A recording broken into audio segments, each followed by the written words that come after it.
জাহান্নামীদেরকে যখন জাহান্নামে দিবে তখন জাহান্নামীদেরকে জিজ্ঞাসা করা হবে যে এই জাহান্নামীরা কেন জাহান্নামে এসেছো, বলো বলো তোমরা কেন জাহান্নামে এসেছো। আল্লাহ পাক রব্বুল আলামিন বলেন ইয়াতাসাআলুনা আনিল মুজরিমিন মা সালাকাকুম ফি সাকার ক্বালু লাম নাকু মিনাল মুসাল্লিনা ওয়া লাম নাকু নুতঈমুল মিসকিন। সূরা মুদাসসির আয়াত নাম্বার 40 থেকে 43 আল্লাহ রাব্বুল আলামিন বলেন ইয়াতাসাআলুনা আনিল মুজরিমিন, জাহান্নামীদেরকে যখন জিজ্ঞাসা করবে মা সালাকাকুম ফি সাকার, এই জাহান্নামীরা জাহান্নামে কেন এসেছো বলো, কি কারণে জাহান্নামে এসেছো বলো।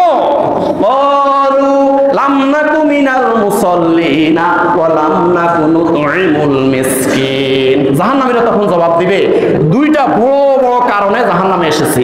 এক, লাম নাকু মিনাল মুসাল্লিন, দুনিয়ার মধ্যে নামাজই ছিলাম না, দুনিয়ার মধ্যে আমরা নামাজ পড়তাম না, হাজারো অজুহাত দেখাইয়া আমরা নামাজ তরক করেছি, এই কারণে আজকে জাহান্নামে এসেছি।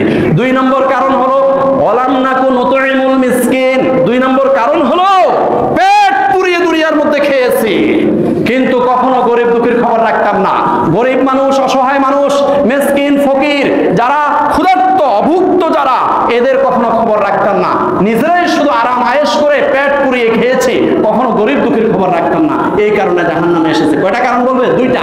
একটা হলো নামাজ পড়ি নাই, আরেকটা হলো গরিব দুঃখীকে খাওয়াইতাম না, তাদের কোনো খবর নিতাম না।